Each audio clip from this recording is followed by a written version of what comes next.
Welcome back. Let's start learning about the metal alloys which we can use for 3D printing. Now, this is my favorite because I feel that metal 3D printing is the greatest advancement in the field of 3D printing, and the properties that we get from metal alloys, they are comparable to the conventional alloys. So this is just an overview of the alloys that are being used in 3D printing. For example, aluminum alloys, tool steel, steels, stainless steels, Inconels. Titanium is also one category that we will cover in this module. Now, aluminum, as we know, it is lightweight, it has got good alloying properties, it has got good electrical conductivities, but the best part is that it has got good processability with laser powder bed fusion. It is one of the materials which can be most easily processed with laser powder bed fusion, and that is the reason it is the most widely used metal alloy in 3D printing for any kind of application, whether it be automotive, whether it be aerospace, whether it be general industrial applications. So heat sinks is one section that we will cover when we are talking about aluminum in detail. Now LSI 10mg is one of the materials which is the most widely used, but there are few newer materials also when we talk about aluminum alloys. Then we have tool steels. Tool steels are basically your H13 material, H11 material, Maraging steel. So what you see here, 18 nickel 300, this is an alternative of most of the tool steels. This covers the properties of most of the tool steels. Now these properties include good machinability, very high hardness and toughness. Now the hardness can be as high as 60 to 60 HRC when we talk about tool steels, and that is the reason why they are used in all the tooling procedures such as plastic injection molding, pressure die casting molding, and very widely used in maritime applications where good strength is required and good durability is required. Then we have another family of steel, which is the stainless steels. You must be aware about stainless steel. It is the most commonly used steels in the industry, and this is made for good corrosion resistance basically. So wherever you require corrosion resistance, you go for stainless steel. It has got good ductility and it has got good strength under elevated temperature. Elevated temperature, that means 150, 200, 250 degrees Celsius, 300 degrees Celsius. And it can be used in automotive, aerospace, maritime. Also, if we talk about Inconel, Inconel is a nickel superalloy. Now it has got a good mechanical strength at high temperatures as well, and the temperatures that we are talking about in the range of 700 degrees Celsius, 1000 degrees Celsius. Inconels have got outstanding weldability, and also Inconel can be welded with tool steel, stainless steel, any kind of ferrous alloy. Inconel can be welded, and Inconel is largely used, since I told you it is for high temperature, in aerospace, gas turbine, rocket motors, 62578. Many other materials are there of Inconel that we will cover. So now let's get started with our first alloy, that is a aluminum alloy.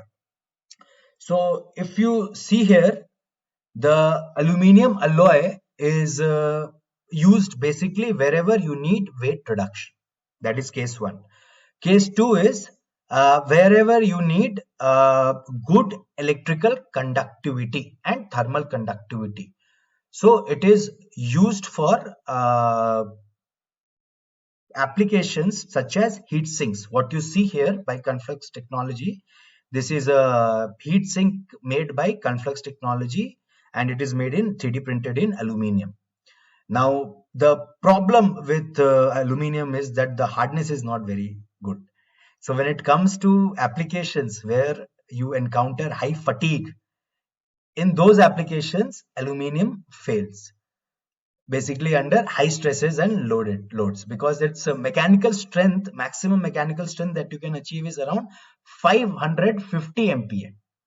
So if the stresses are more than that, definitely you need to go for any other material. So what are the alloys that are currently available in the industry for aluminum 3D printing? LSI 12, LSI 7mg, and LSI 10mg. Nowadays, aluminum 6 grade and aluminum 7 grade aerospace grades are also being 3D printed, but that is very limited. So that's why let's not discuss that here. Now, as I told you, this is a 3D printed heat sink by Conflux Technology. Now, copper alloys, yeah, copper alloys can also be 3D printed. This is a very recent advancement. And if you would have asked me 3 years back, I would have said absolutely no, because copper has got very high reflectivity when it comes to making the part through 3D printing. Now, currently, copper is being 3D printed using laser powder bed fusion, and these are the various components which you will see here. And largely, these components are components which have to deal with electrical conductivity or thermal conductivity, because copper has got good ability to conduct heat. It can resist corrosion. Also, in some cases, it can even kill bacteria and viruses. And that is the reason why most of us use a copper jug to drink water at home, because it can kill bacteria and viruses. So copper is a very good development in the field of 3D printing. Then we have the materials of copper, which can be 3D printed. The alloys are copper nickel alloys, CuCrZr, and pure copper. Now let's try to see where these are being used. Copper alloys are being used. So what you see here on your right hand side is a electrical heat sink on a motherboard. So these copper 3D printed copper heat sinks are very good when it comes to minimizing the area and increasing the heat conductivity.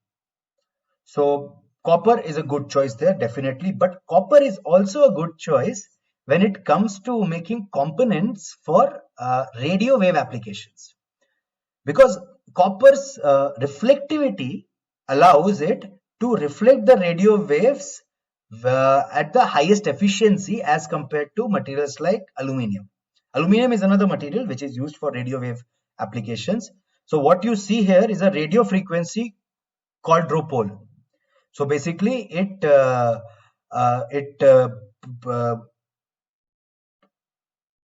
breaks any radio wave into 4 different frequencies, and it is a part of an accelerator complex. So imagine these kind of radio wave components can be made using 3D printing. So you can actually minimize the losses in the radio wave transmission.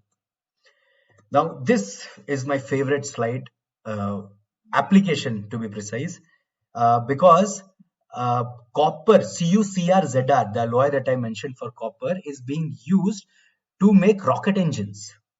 And this is from California based company called as Launcher.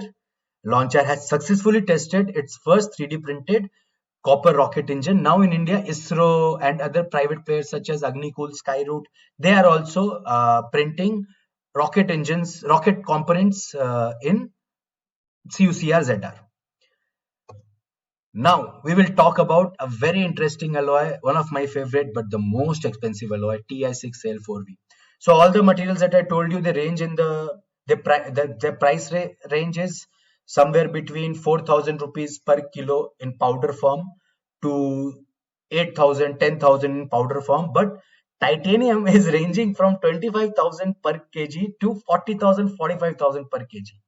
Also in conventional, titanium is a very expensive material, and it becomes 10 times more expensive when it comes to 3D printing.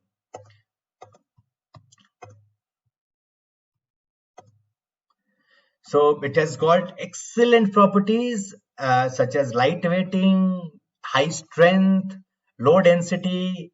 So it becomes a very obvious choice for the use in aerospace industry.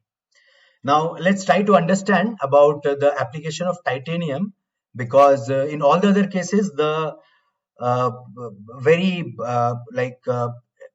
single industry or 2-3 industries are using aluminium and copper, but titanium is being used for multiple reasons in multiple industry to a limited amount because of the high cost. But let's see why aerospace uses it. Aerospace uses it to make airframe and wing structures, and to make small components of turbine blades, compressor blades, where the temperature is not going too high. Wherever the temperature is going too high, we will use nickel superalloys. That is covered in the next slide. Then it is being used in medical because of its biocompatibility.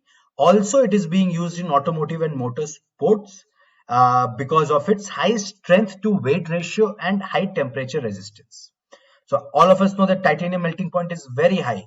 So that gives it a good resistance to high temperatures. And you can make, people are making brake calipers, people are making wheel rims, people are making uprights in automotive using titanium. But the major takeaway point is that titanium is being used anywhere for its high strength to weight ratio. You can get the maximum strength with the minimum weight. The material has got such properties. And when it's combined with additive manufacturing, definitely it gives you a very holistic advantage of having lightweight. Now, let's talk about nickel superalloys. So these are few components which are from rocket engines. And these components are used in rocket engines because nickel superalloys can provide very high thermal stability. They do not tend to lose their mechanical properties even at 0.8 times of their melting point. So they can be used up to as high as 1000 degrees Celsius, 1200 degrees Celsius, depending on what nickel superalloy we are choosing. They can be manufactured through laser powder bed fusion. They can also be manufactured through directed energy deposition. So these are the two 3D printing methods. Yeah, the recent studies have proven that nickel superalloys can also be manufactured through FDM. They are a special material which comprise of a nickel alloy matrix, and your materials that we use are Inconel 718, Inconel 625, CM247 LC, Hest alloy, and IN 939. Now, why is it able to retain such good mechanical properties even at high temperature is because of the alloying elements. So alloying elements allow nickel to not oxidize even at high temperatures. Yeah, so that was about nickel superalloys, and I hope you are very clear now when to use titanium, when to use aluminum, when to use steel, when to use nickel superalloys. Steel, just like all the conventional applications, if you have a good design, if you have a good part for design for 3D printing, then you can go for 3D printing application. Whereas in all the other materials that I told you, 3D printing is always preferable as compared to conventional materials, because conventional manufacturing processes, because of the challenges in dealing with these materials in conventional manufacturing. So that was about the materials. This marks the end of the 5th module, that is materials for 3D printing. And I hope you are now very clear with what materials to use for what application, whether it be polymer, resin, or metal. And if you want any further information on this, you can please search in detail. There are material data sheets available on the internet which will give you a detailed overview of the mechanical properties of all these materials. Thank you, and see you in the next module.